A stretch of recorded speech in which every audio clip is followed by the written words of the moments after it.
What is up, everybody? This is the Sharp Angles podcast, the Sunday recap edition of the Sharp Angles podcast. We are recapping week 18 of the NFL season, the final week of the regular season. We have all of our playoff participants decided. We don't have the seedings decided yet. As of our recording, we record ahead of the Sunday night games over on YouTube, by the way. We do this live on YouTube every single Sunday. We're going to keep it going throughout at least the first three rounds of the playoffs. So come and join us on YouTube. Search Warren Sharp. Once you get to YouTube, you'll find us, subscribe, all that fun stuff. But yeah, everything's pretty much decided. And we're going to go through team by team, talk a little bit of coaching, give Tucker a little bit of therapy for his Eagles once again struggling. And that I guess that's a perfect time to bring in my co-host this week, Mr. Tucker Bagley. Sad again. We've been a lot of sad boys around here these last few weeks. Yeah, I didn't even. Did they play today? I didn't notice. You get to a point where there's a lot of discussion this week about whether or not they should even start Jalen Hurts and some of the key starters, right? Because Cowboys, I think, were 13.5-point favorites over Washington, and they obviously won. That kind of felt inevitable, but for it to be so bad where you're down 24-0 and you pull Jalen Hurts and some of your other offensive players just out of mercy, just by not because the situation's out of your hands, because you're playing so poorly that you just can't leave them on the field for the final 35 minutes. I mean, it feels like every week they hit a new rock bottom. It's almost impressive where, they lost to the 49ers and maybe that, was a blowout, but hey, the 49ers are really good. And then you get blown up by the Cowboys and hey, the Cowboys are pretty good. That's okay. And then you lose that heartbreaker to Seattle and well, that's not great. And then you lose at home to Arizona and the alarms are blaring. And now this game today where you just get your doors beat in by a hapless Giants team playing for absolutely nothing. It's kind of weird. I think a lot of people probably don't even realize the Eagles still have a game next week. They're in the postseason. They get to go to Tampa Bay. They're favored for whenever they play next weekend, whether that's on Saturday, Sunday, or Monday. And I think there's a lot of people here who probably think Nick Sirianni should join some of the other coaches we're going to talk about on the unemployment line tomorrow. A lot of people here is Tucker speaking in the third person. That feels like an emotional A reaction. lot of I'll people be in this honest room with that you. I'm in right now, a lot of people in my office think that Nick Sirianni should be fired tomorrow morning. Yeah, that feels like an emotional reaction, but I'll let you have it. You're a fan. I get it. Yeah, I mean, you could say, well, we pulled out, we benched everyone, and maybe you try to explain it away, but they were getting beaten before that. They lost They AJ outscored Brown. them once they put the backups in, right? It was 24-0, and they put the backups in. They outscored them 10-3. Yeah, that's right. That's right. I will be honest with you. I just kind of stopped watching that game once Hurts was out. I do think we need to talk about the AJ Brown injury. Shortly after the injury, Ian Rappaport reported that the ACL is intact, so that's a good sign. The fact that that's kind of where we were worried about is not a great sign. Jalen Hurts had a finger injury. It seemed he played through it, and then before he was benched, so maybe that's not so much to worry about. But yeah, I don't know how you could have I don't know how you could have a worse end of the season than the Eagles have had. But the good news is they're getting the Bucs. I mean, the Bucs were able to hold on this week against the Panthers to get their playoff spot, and that's great. But the Bucs offense has really struggled the last 2 weeks. Baker Mayfield has a rib injury. He picked up an ankle injury in that Panthers game. Maybe you're going to get lucky here going up against a defense that, if you get Devontae Smith back, you would say that this offense, because the offense again remains or has been, even of this bad run, fine today, notwithstanding. But so maybe you can do something against this pass defense, this Bucs pass defense, and Baker Mayfield is injured, so maybe your defense can do enough. But I mean, after that, I don't. It's tough to see anything resembling a run for this team right now, which is such a fall from where we were after that Bills win. Like, this is such a collapse, and it is the signs were there. The defense was struggling. The offense didn't have it needed to speed up. It needed to do other things, but they just kept winning, and now it's just a train wreck. Yeah, and you mentioned, I think playing Tampa Bay probably is the best draw for them in the NFC. You could argue the two worst teams in the NFC playoffs are playing each other in that 4-5 matchup next weekend. And there is a road for them to win, right? And maybe Darius Slay comes back from his knee surgery next week, and he's healthy. Maybe Devontae Smith is back. Who knows? With AJ Brown is probably going to be, some sort of knee sprain, I think, once it's all said and done and we get the official prognosis. But yeah, I think there's a world where the Eagles could win next week, and it's a little poetic because Jalen Hurts' first playoff game came against the Buccaneers and Tom Brady, and they got absolutely destroyed. And there was a clip that circulated online of the Buccaneers defensive coaching staff saying, "Hey, just let him throw the ball. He can't beat us with his arm." And obviously, Jalen Hurts has improved and is a much different player than that. But I think beyond, maybe squeaking out a win in Tampa Bay, I don't think there's really any hope of them, because if you win that game, more than likely you have to go to San Francisco. Or if one of the other two teams, below you, whether that's Green Bay or Los Angeles, one of them win, then you have to go to Dallas. Like, those are your two situations right now, or San Francisco or Dallas on the road. And those are two teams that the last time you played them within the last month, you weren't even remotely competitive. So I think for this team, maybe they squeak out an extra week in their season, but for all intents and purposes, the dream of, repeating as NFC champions and maybe going back to the Super Bowl is pretty much dead. So we're gonna stop with we're gonna get away from the Eagles for your sake, for your Did own anybody else have a good mental week? sake. Can we talk about someone who had a good day? Before we get to that, I do want to mention that we have our postseason packages. We're there now. We made it. We're to the NFL postseason. We have our postseason packages available. The weekly package is still on sale. You can still get the weekly package for 71% off using the code GET71. You will get all of our recommendations for next week in that weekly package. You will get all of Rich Rebar's write-ups, his game previews, his worksheets, which are, especially in the playoffs with only 6 games, he has a lot of time to dig in. They're very extensive. Even if you don't play fantasy football, don't play DFS, those are things you should read to bet in the prop market and just make bets in general. So all of that's available in our weekly postseason package. Use code GET71 to get 71% off that. Also, on Monday afternoon, 4:30 Eastern on Monday afternoon, we are going to have a special playoff fantasy preview episode of this very podcast. So you can check that out on YouTube. Go to YouTube, search Warren Sharp, subscribe. You get notified when that goes live. It'll be Todd Burrows and Curtis Hirsch talking about the playoff fantasy contests that are available all around the internet. So if you're still interested in fantasy football, it's not over. There are lots of options there for you to keep playing. I mentioned it a little, we were talking about the Eagles. The Bucs, they did do what they needed to do. They beat the Panthers. They won 9-0 at the Panthers, if I'm remembering correctly. I believe that's the Panthers' second shutout in 3 weeks, the final 3 weeks of the season. They were shut out by the Jaguars as well, I believe, if I'm Yes, remembering. 26-0. CJ Beathard. Was that last week? Yeah. This season has felt like a million years. I can't believe it. So they finished their season with two straight blowouts is what I'm remembering is correct. Oh, that's not great. I mentioned I think everything we need to mention with the Bucs. This is a successful season for them, winning the division again. They've now done it 3 years in a row. Their defense this week stood up. It was against the Panthers, but their defense stood up.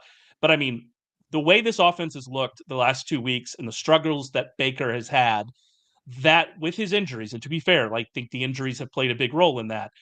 That is a big concern as we head in here to the playoffs. Even if you get a good draw, they got a good draw against the Eagles and the way the Eagles are playing. It's tough with the way the offense has played the last 2 weeks to really see them even maybe winning that game against the Eagles. So it's a kind of a rough end, but hey, they made the playoffs. It's a good result for them. Yeah, I mean, just a terrible game from both sides. I don't think either team got within the 10-yard line. The Buccaneers kicked 3 field goals. That was the entire offense from either side. But you mentioned, I mean, Baker Mayfield, he had a 3-game stretch where he was playing really, really well. I think he had 8 touchdowns, no picks over that 3-game stretch prior to the Saints game last week. And then the wheels have kind of come off. They lost last week to the Saints. You only managed 3 field goals against a Panthers defense. That's pretty terrible. Probably the worst in the NFL. And you're kind of limping into the postseason now with a quarterback who is banged up. I mean, credit to him that he's playing through these injuries, and that kind of feels right for Baker Mayfield. I don't think he's a guy who's ever going to take himself off the field, but just like the Eagles, I just don't know what the ceiling is for this team. If they win, just like Philadelphia, if they win next week, I mean, they're going to be double-digit underdogs against whoever they play. I mean, the fact that the Eagles played this poorly the last 2 games, they lost at home to Arizona and then got blown out by the Giants in the first half to the point they had to put their backups in, and they're still favored on the road Yeah. going to Tampa Bay, favored by 2.5 for next weekend. It says a lot about what people think of Tampa Bay and how they've played the last couple of weeks. So they've been equally as unimpressive as Philadelphia. Yeah, absolutely. But I mean, there's also they have Mike Evans and they have Chris Godwin and Rashad White's been having a good season. So there's all I mean, they have Winfield in they have players on defense, even if the defense has not played as well as a unit. They have players on defense. They could certainly win that game against the Eagles. But yeah, seeing a long run in the playoffs is definitely tough for this team. With Baker playing the way we've seen him the last 2 weeks. The Saints ended up blowing out the Falcons. It didn't end up mattering because the Bucs won and then the Packers won, so it didn't matter for them.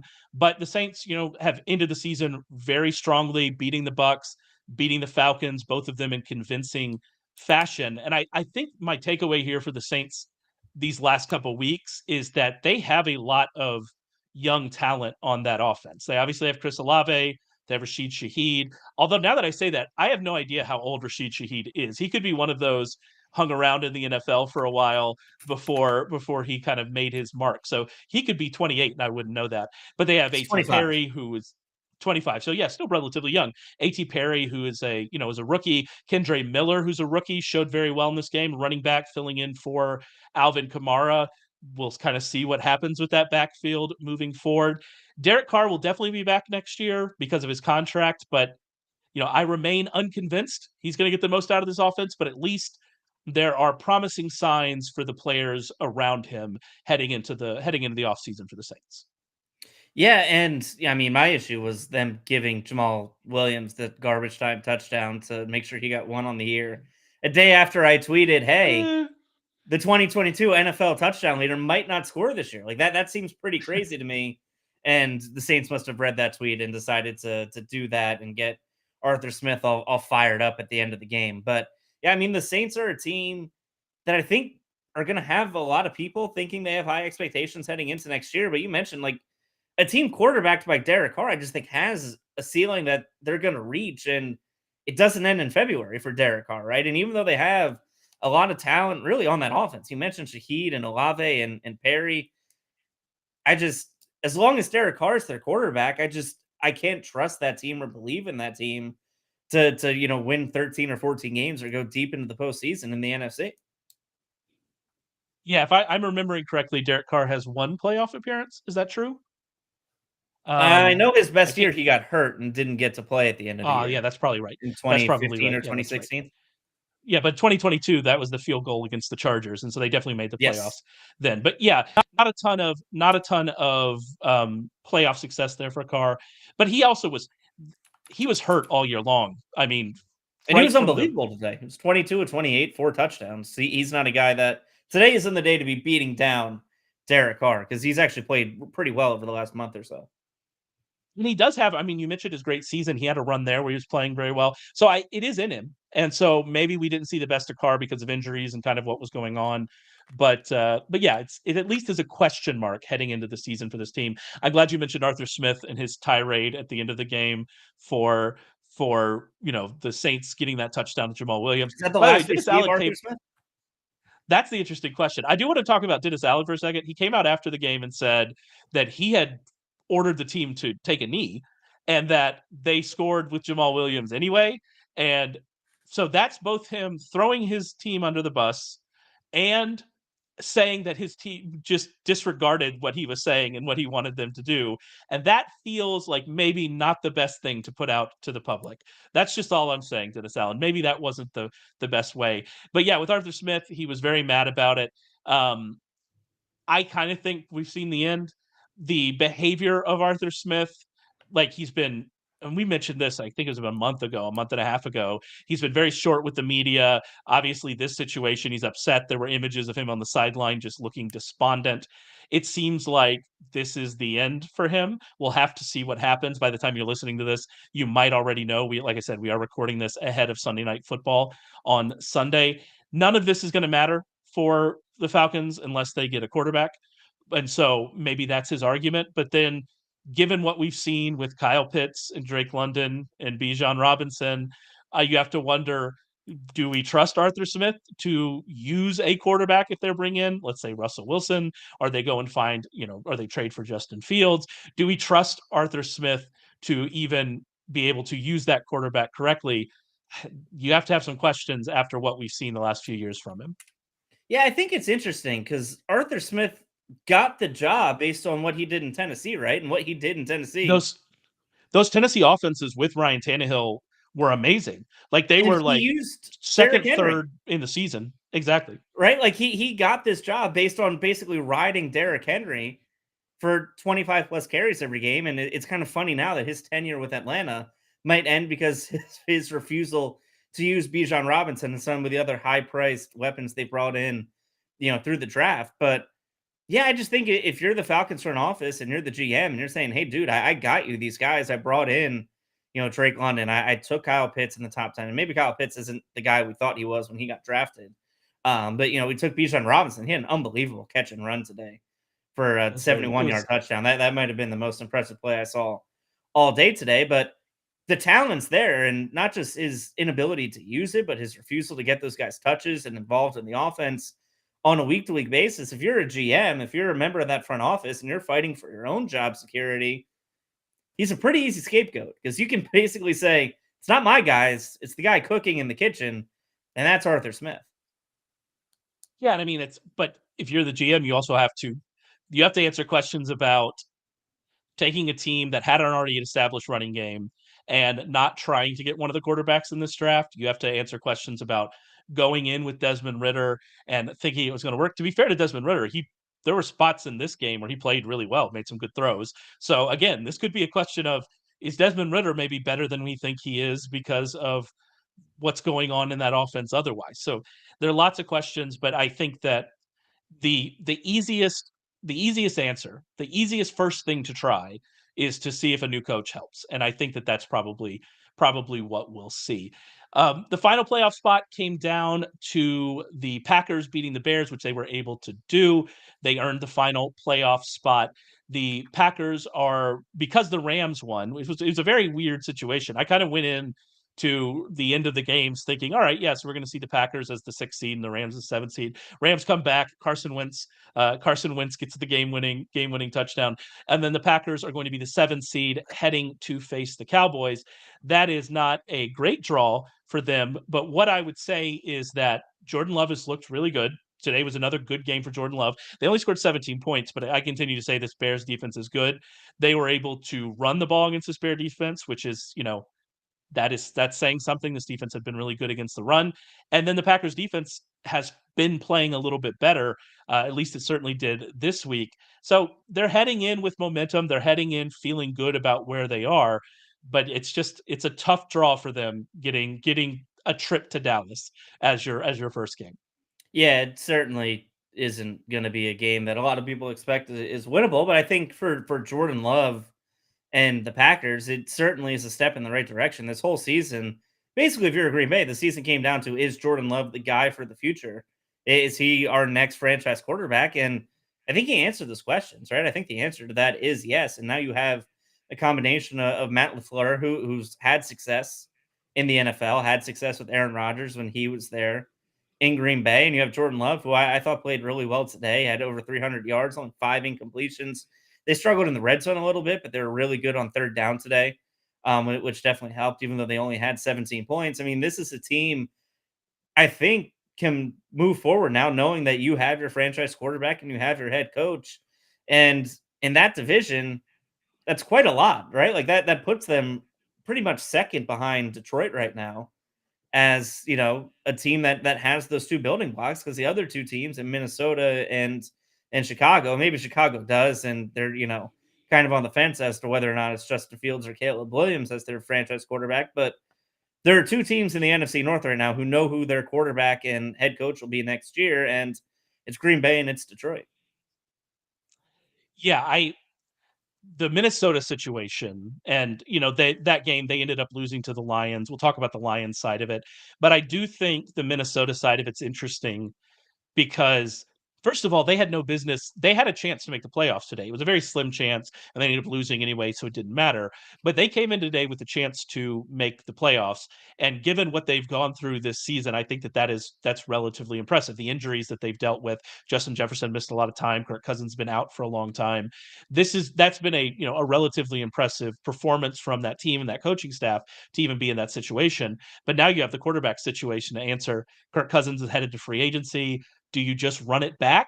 I think that might be your best option given kind of where you are in the draft and what's available. But I mean, we know he's going to want a lot of money, and he's definitely going to get it because he's Kirk Cousins, and that's what he does. And so they're in an interesting situation. Yeah, they're in an interesting situation. Chicago's in an interesting situation. I think that this division there's a lot of we're kind of like at a turning point with some of these divisions. I think the AFC South is like this as well, where maybe we didn't think as strongly about this division, but there several teams in here are now poised to maybe make some noise and maybe be good moving forward. This could actually be a really good division as soon as next year, and the Bears are part of that. The Bears, they played tough in this game against the Packers. They've been pretty good down the stretch.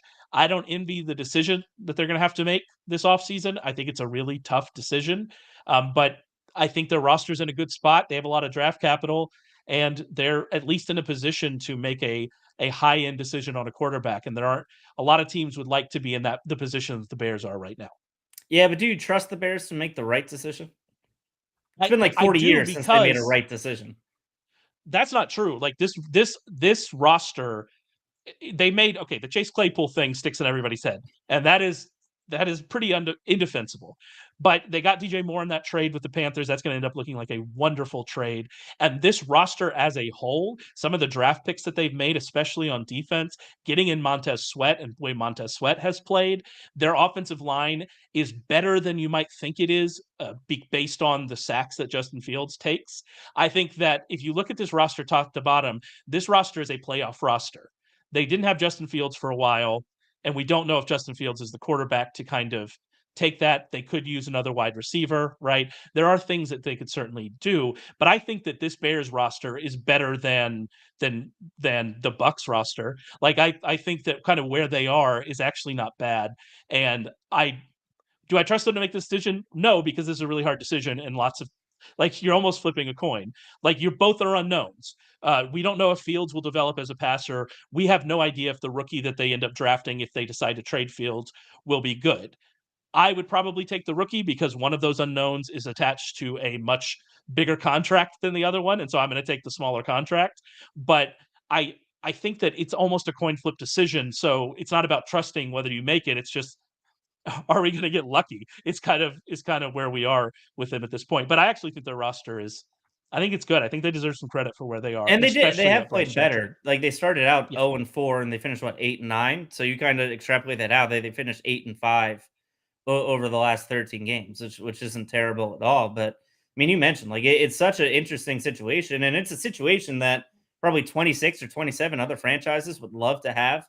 To be in the situation where you have the top pick in a draft that supposedly has the next great quarterback available at the top of it, or you have a young quarterback who seems to be improving and could also be that guy. But I wonder if the decision comes down to just how comfortable everybody feels in their job. Because I think a lot of that comes down to this. When these big decisions happen and you're someone like Matt Eberflus, do you feel like you have to make the postseason this year? And do you feel like Justin Fields is the guy that gets you there and you decide to stick with him and trade back and try to load up this team with even more talent on the defensive side of the ball? Or do you think that maybe you're not there yet and you try to reset the clock on your own job by going out and getting a rookie quarterback and saying, hey, I have a rookie quarterback now. You can't define me by wins and losses over the next year or two, and basically enter sort of a soft rebuild for the next couple of years. It's a fascinating scenario, and I think whatever they decide will tell us a lot about how they view Matt Eberflus and that coaching staff. I actually think that's a really good point you bring up. If they want to reset the clock on their job security, you trade Fields and take a rookie. That resets the clock. Likely does. I mean, obviously things could go. Sometimes really it doesn't bad. work, but yeah, you could have the Bryce Young. You could have the Bryce Young season, and maybe that's not the case. But in general, that's at least going to help you reset the clock. So yeah, it's that. I mean, we're gonna spend a lot of time talking about that decision. I do want to also mention, because that is all about quarterbacks. Our colleague Ryan McChrystal shared a anonymous scouting report about CJ Stroud before last year's draft that said that CJ Stroud was a better athlete than a passer, and compared him to Justin Fields, which is one of the wildest, if you watch CJ Stroud in college, one of the wildest things to ever say about CJ Stroud. There's some helmet scouting going on there, maybe something else that I guess we don't need to talk about here. Seahawks Cardinals didn't end up mattering there. There's a late TD drive from the Seahawks. The Cardinals missed a field goal. The Seahawks are kind of where they are. It's disappointing that they missed the playoffs. It's disappointing what their defense did down the stretch. They had too much talent to kind of be as bad as they were on defense, and so they're going to need to regroup. But they're not in a bad situation. I mean, maybe start looking at quarterbacks. I don't know. It'll be an interesting offseason for them. I am more interested in the Cardinals. The Cardinals aren't going to have good draft capital, as good of draft capital as they hoped after their big trades during the draft last year. But I think they have to feel good after this season. They need to get Kyler some receiving options, but he looked pretty good coming back from a serious injury. Jonathan Gannon, I mean, think of what you thought of Jonathan Gannon after all the social media clips we saw in training camp, and then think of what you think of him now, and kind of how well they were able to do with this team. They didn't get a ton of wins, obviously, but I think, were far more competitive. They were far more frisky, is the word I like to use for them, than I think we thought they were going to be. They didn't have a lot of talent on defense. So it's not like they're going to start winning next year, but this was a promising first season, I think, for this coaching staff, and a promising end of the season for Kyler coming off that injury. Yeah, I thought Kyler Murray looked great today. Like, it was 22 of 30 for 260 yards, but he had like a 30-yard run, I think, late in the second half, where he kind of looked like Kyler Murray again. He looked like the kid we saw at Oklahoma, or even go back to his days at Texas A&M, if you want to go that far back, where he looked faster than everybody else on the field. And when he looks like that, Kyler Murray is back. So I think going into next season, where maybe at the start of the season we thought he might be out of there, he kind of proved that he can be a playmaker again. So I am excited to see what he can do next year. But you're right. I mean, the Cardinals pretty much doubled down, and they let Houston take the second and third picks of the draft and said, all right, we'll take your first pick next year. And we could have the first two picks in the draft again. Like, we could have two top 5 picks. And unfortunately, with Houston and D'Amico Ryans and CJ Stroud and all that working out so well for them, unfortunately, they're in a situation now where they aren't going to be, at the top of the draft. The Bears have pretty much taken over that position from what they've gotten from Carolina. But yeah, I think if you're Arizona moving forward with Kyler Murray, Jonathan Gannon has certainly shown that he is a leader. I don't know if I necessarily believe in all of his coaching ethos and his defensive philosophy, but it's clear that guys play for him. As weird as he might be, and as uninspiring as he may come off in 30-second clips on Twitter and Instagram, the team played for him all year. And for a guy to have a locker room under his control in a 4-win season, I think it says a lot about what his team thinks of him. Yeah, I mean, what the Eagles are going through right now also is very good for both he and Shane Steichen. So that's certainly a feather in their cap as well. I did mention their draft capital. I mean, Arizona still they finished with they're going to be the number 4 pick. So it's not like it's terrible, but with the Texans making the playoffs, it's not as good as maybe they thought at the time. For the top seeds, I mean, we talked about the Eagles already. The Cowboys, they looked like they were on their way to another Week 18 disappointment in Washington, like last season. That didn't happen, and they were able to kind of run away with that win. They did lose Stephon Gilmore in this game. That is a big concern. Did you see any updates on that? I didn't see any updates, but he was wearing a sling on the sideline, which doesn't necessarily point to, because in a game like that, you could say, well, it's more or less just a precautionary thing. They were up big at the half. I think they're up 21-10 at the half, and it never got closer than that. So there's no reason to put him back. The fact that he was standing on the sideline wearing a sling certainly gives me pause about his availability for next week. Yeah, it's not the best situation. I do think that the Cowboys got a little bit of a break with getting the Packers. To be fair, they blew out the Rams at home earlier in the season, and they were blowing them out even before Stafford left that game with a thumb injury. So if they had gotten the Rams at home, they would still be favored as well. I think you would rather face the Packers at this point, even with the way that Jordan Love's been playing. I think their defense, you feel like you can exploit their defense, especially at home. And so, yeah, I think that the Cowboys, they ended up getting the 2 seed is good for them, obviously. And I think this might have been the best kind of outcome for them. That's not true. The best outcome would have been the Packers losing, the Seahawks losing, and the Saints getting it. That would have been the best outcome for them. But here we are. I think this was pretty good. As for the Lions, I mean, they're the number 3 seed. That's what they were when they came into this week. That's what they were almost always going to be with how big a favorite the Cowboys were against Washington. Despite that, they decided to play all of their starters, and the worst possible thing happened. Sam LaPorta left this game with a knee injury. Dan Campbell said after the game, it's not as bad as it looked, but it's not good. I I don't know what to say about that. Um, it's this isn't hindsight because Rich and I talked about it on the podcast this week. Playing starters today for the Lions made no sense. There was almost no benefit. Your chances of even getting to the number 2 seed were slim, and the advantage the number 2 seed gives you from the number 3 seed is relatively small. It's bigger for the Lions because of their record at home, but it was relatively small. We saw what the risk was. Now Sam LaPorta, I assume, is probably not playing next week. And they left everybody in after that injury. They didn't even learn the lesson. We saw Amon-Ra St. Brown take a big hit at the goal line trying to score after that injury. And at this point, I mean, Dan Campbell's obviously a very good coach. He's got the Lions where they are, kind of where they haven't been for a very long time. I'm not going to say that, I know better than Dan Campbell because Dan Campbell is very clearly a very good NFL football coach. But I think if your philosophy gets in the way of you making good decisions, that's a problem. And I think that's what happened here. And I think they might end up paying for that. And it's just a bit of it's a very sad way for this regular season to end for the Lions because I mean, especially if I love Sam LaPorta. It's just a really tough kind of way for this to go. Yeah, it's tough, and I think he had a hyperextended knee, and they're gonna have to do some imaging on it. We'll see how it looks the rest of the week, but I would be surprised if he's active come wild card weekend. And you mentioned Dan Campbell. It's just I think that's just Dan Campbell being Dan Campbell, right? Like think back to last year where he fired up his guys in week 18 to knock the Packers out of the playoffs. And he had Jamal Williams crying on the sideline after the game about how, never count out the Lions and we're gonna always compete. And then obviously they kicked Jamal Williams to the curb like 2 months later and he ended up in New Orleans. But I think for Dan Campbell and I think for the Lions, them sitting their starters in the game that even though there was like a 2 or 3% chance that they moved up into the 2 seed, just maybe doesn't feel like the Lions. Like I just think him coming in on a Tuesday meeting saying, you know what, guys, we're going to rest everybody. No one come out, no one play. Jared, go hang out on the golf course all week.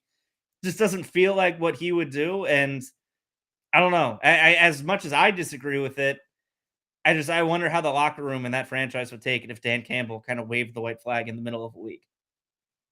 And that's completely fair. Like that's 100% fair.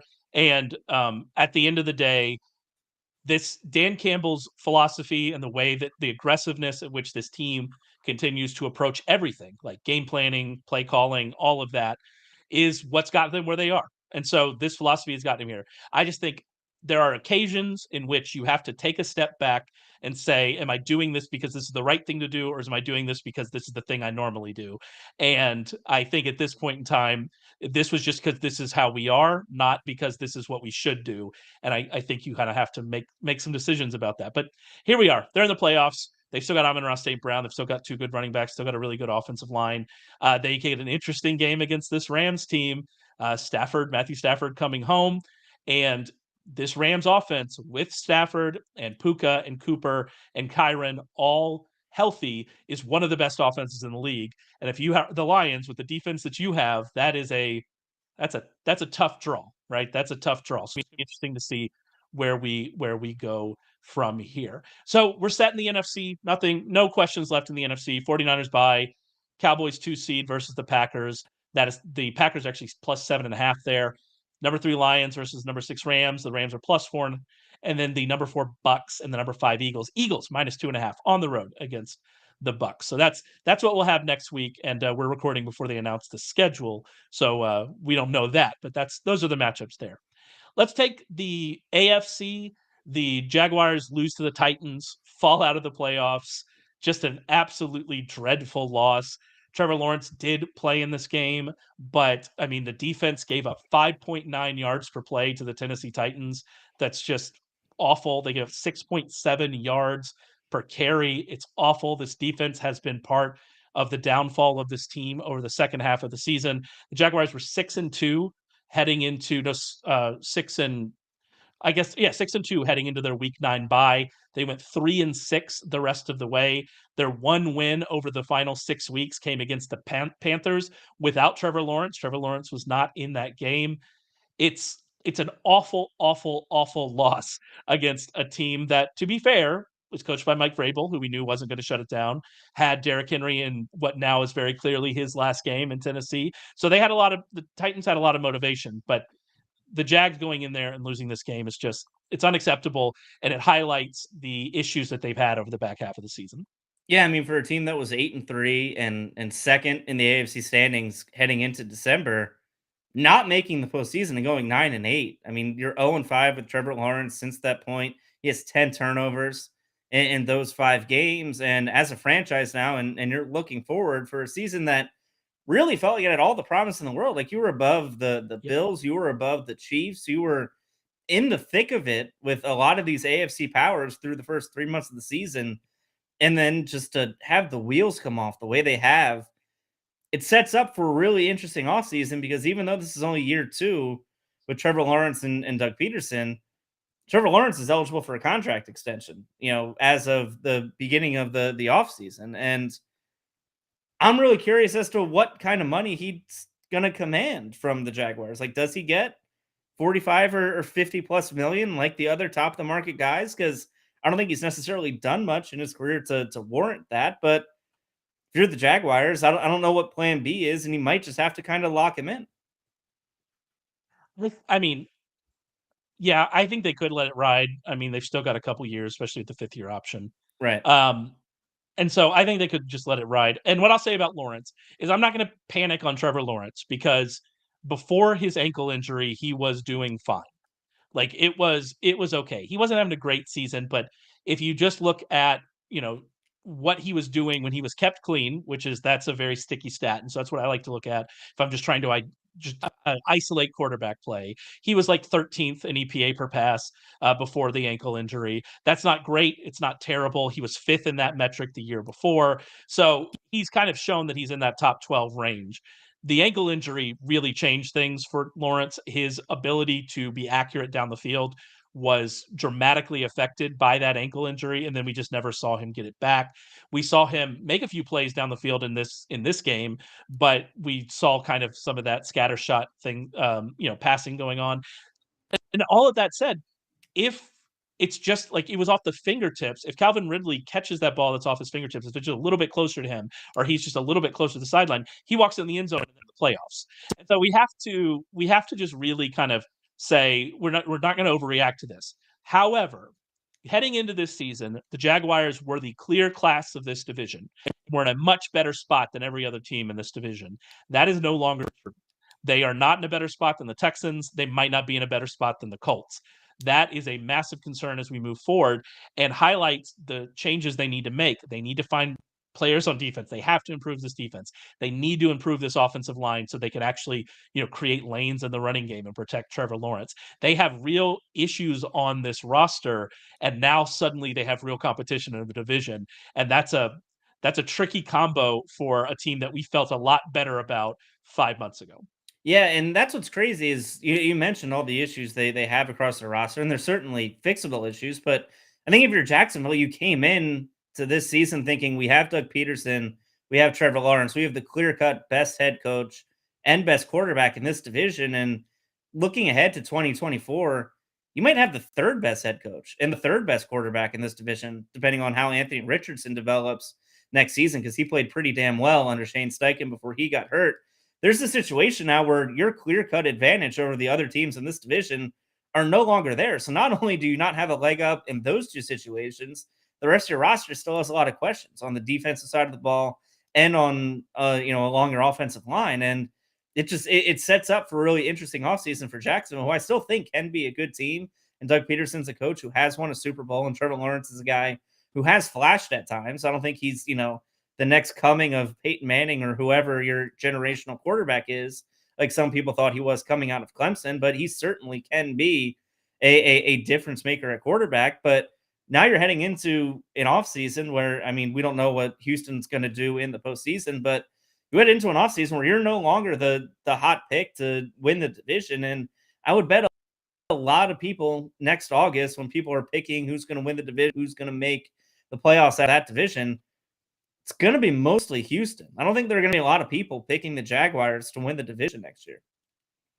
Yeah, and I mean, it all depends on how the offseason goes too. And what I'll say is all three of these teams are kind of in the same position.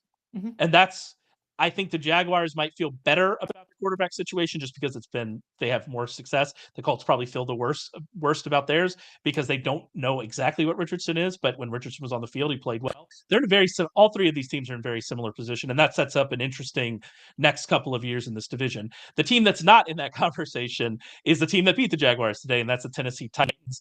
Their future is up in the air on all fronts. Derrick Henry had a goodbye ceremony after the game. He is gone. It's all very clear that he's leaving in free agency. This was his last game with the Titans. Ryan Tannehill, this was almost certainly his last game with the Titans. There are rumors that Mike Vrabel could be gone, that he might want to leave, and that the Titans might let him. If the Patriots move on from Bill Belichick, that makes a lot of sense for the Patriots to go after Mike Vrabel with the connections they have. And Mike Vrabel is a very, very good head coach. He has proven that time and again with what he's been able to get out of some of these lackluster rosters. And so they're fully into rebuild mode, and it's going to be interesting to see what this Titans organization looks like in 2024, because it's going to be a lot different than what we've grown used to over the last 7-8 years. Yeah, I mean, they've been Derrick Henry, and Derrick Henry's been the Titans. They've been pretty much synonymous since he got there. And yeah, you don't have a goodbye ceremony on the field if you're going to come back. It'd be pretty cool if you did. He's gone. That'd be really interesting. But you don't go onto the field and say, "I hope I was an inspiration to all the kids in the Nashville area." If you're gonna re-sign with the team in March, so I mean, him moving on, I like Tajay Spears. I think Tajay Spears is a guy who could have success as a lead back in the NFL, but I mean, we mentioned earlier when we talked about Arthur Smith, like their entire offensive identity for the last 6 years has been give the ball to Derrick Henry 25 times a game and get out of the way. And now that you don't have that, are you comfortable leaning on Will Levis and that offense when you don't really have a lot of good wide receivers? DeAndre Hopkins had a decent year, but Treylon Burks hasn't been the guy that they thought he would be, drafting him 18th overall to replace A.J. Brown. And this is a team offensively that I think without Derrick Henry just doesn't have an identity, period. And you pretty much are going to have to rebuild the entire scheme from scratch around whatever quarterback you feel comfortable building around. Yeah, and is that Will Levis? It's definitely not Malik Willis. I know that. And so they're in an odd spot for sure. That actually loss by the Jaguars locked up the playoff positions. The Steelers are going to be in the playoffs. The Bills are going to be in the playoffs. As we're recording this ahead of Sunday Night Football. We don't know what the matchups are going to be. The only one we know is that the Texans will host the Browns. The Browns are actually favored in that game, 2-point favorites on the road in that game. For the Steelers, I mean, we had news come out that TJ Watt has a grade 2 MCL sprain. So I guess that's worth mentioning as we head here into this wild card week. It seems to me unlikely that he plays through a sprain like that, and maybe he's not going to play in the wild card game, which would obviously be, a big concern for the Steelers, no matter who they get in that game. But I guess we'll have to see. Is that kind of the way you see it? Yeah, I would be surprised if he played, but then I saw JJ Watt tweeted out that this was best case scenario. So, I mean, best case scenario is no injury. Like, best case scenario is you being fully healthy. If we're talking about the full spectrum of scenarios, like 0 injury is always best case scenario. But I guess in the world, like if worst case scenario is torn ACL, which I think is what some people might have thought it was, the way his knee hyperextended, then just grade 2 MCL injury is certainly more towards the positive side. But best case scenario seems crazy to me. Yeah, no. Best case is he's playing this week. Yeah, no, but when you watched it on the field, you thought, "Oh no, this is bad." But that if he could play, like if they somehow manage to beat whoever they play, it'll either be the Chiefs or the Bills on the road. If they somehow manage to beat that team and he's able to play in the divisional round, I do think that would be, that would be best case for kind of where we are. We mentioned Ron Rivera. Actually, did we talk about Ron Rivera? I didn't even talk about Ron Rivera. That's how little I was thinking about whether Ron Rivera would get fired or not, because the answer is very clearly yes. Ron Rivera is going to be on Monday. If you're listening to this, he's probably already been fired. He is going to be gone. This is decided, and rightfully so. I I can't get over this. I just keep looking at this stat, and I look at it and I research it, and I want to make sure it's right. Ron Rivera has been an NFL head coach for 13 NFL seasons. He has won more than 8 games 3 times in those 13 seasons, and he has not done it since 2017. And that is wild. Washington, this entire franchise needs a reboot. The good news is they have the number 2 pick in the draft, and so they're going to get one of the top 2 quarterbacks if that's the way they want to go. I assume it is, and so they'll get a chance to rebuild. I do want to talk a little bit though about Bill Belichick and the Bill Belichick situation. Again, he might already be gone by the time you're listening to this, but I think it's interesting where he is, and he's chasing a record. Really, he seems like he still wants to coach. It seems like the Patriots might be willing to move on. There's no way that there's this much smoke without some fire. Bill Belichick, the coach, is still good. This defense was still good this year. Bill Belichick, the GM, is not. So I wonder, would he be willing to kind of give away that role? Is there another team that would give him that complete control? Would the Panthers do that? Would the Chargers do that? Like this is a very interesting situation, and I don't know how quickly we're going to get kind of this resolved, but the best outcome to me is Belichick staying in New England, then bringing in a real GM and kind of seeing where they can go, because this roster needs a lot of help. Yeah, I think it'd be weird to see Bill Belichick coach any other team.